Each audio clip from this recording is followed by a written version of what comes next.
You ever get that deep down satisfaction when you know a bully is about to get a taste of their own medicine, all thanks to a little steel and a whole lot of spite? That's how I felt the day the king of our local HOA drove his pristine SUV into my mailbox. And the mailbox won. My name is Sam, and I live on a 40-acre plot that's been in my family for generations, right next to a new development called Creekwood Meadows. Before we continue, tell us, where in the world are you watching from? Drop it in the comments below.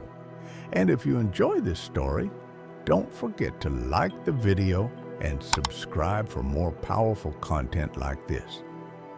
That development came with an HOA, and that HOA came with Arthur.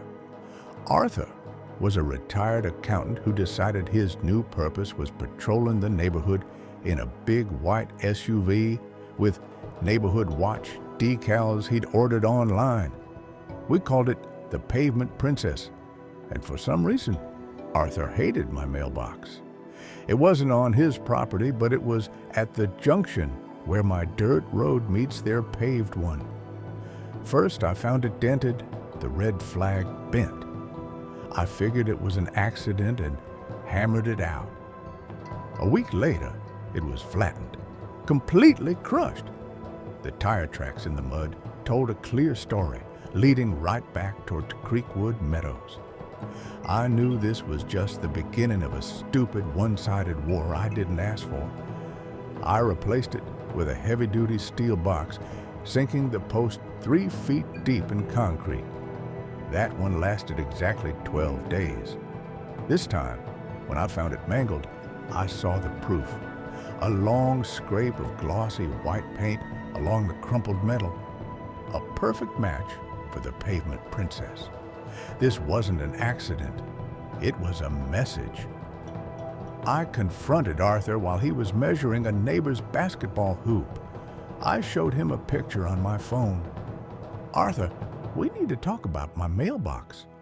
He barely glanced at it, a smirk on his lips. "Looks like you have a problem with careless drivers, Sam. You know, that box of yours always looked a bit shoddy." Shoddy. I've spent 40 years as a welder, fixing everything from industrial pipes to farm equipment. Hearing that pencil pusher call my work shoddy was the spark that lit the whole keg.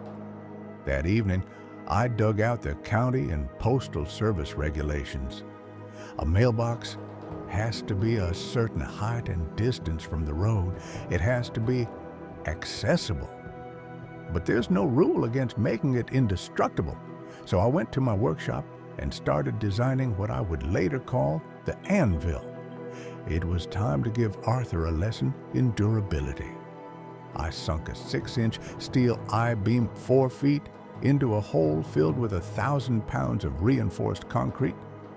The box itself was 1/4-inch steel plate, welded solid and painted an unassuming black. For 2 weeks, Arthur would just slow down and eye it, stewing. Then came the glorious Tuesday. I was out front, pretending to trim hedges, phone ready.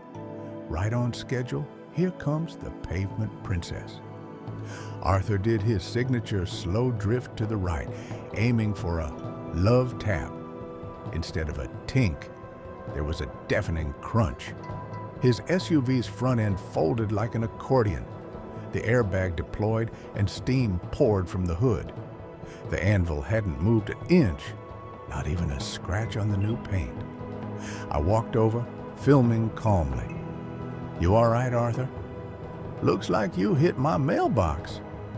He screamed that I'd booby-trapped it, but when the deputy arrived, she saw the tire tracks leaving the road.